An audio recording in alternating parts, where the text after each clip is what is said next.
फूल खिली थी मेरी बागों में, जाने अब कहाँ खो गई। हमने सोच लिया था सजाएंगे इसे ही अपनी घर में, मगर खमियत हो किसी और की हो गई, किसी और की हो गई। काल्हे आई बारात तोरे रात में, जैबू पियावा के अपन साथ में।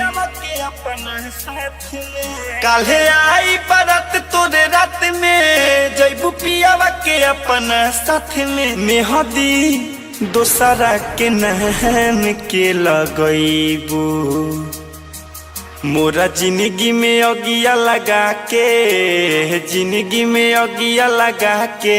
घर दोसरा के तू बसा के, मन कर जहरिया के पीली। जुदाई तोरे जान लेली, जुदाई तोरे जान लेली। हो काल्हे आई बारात तोरे रात में, आई बारात तोरे रात में, जैबू पियावा के अपना साथ में।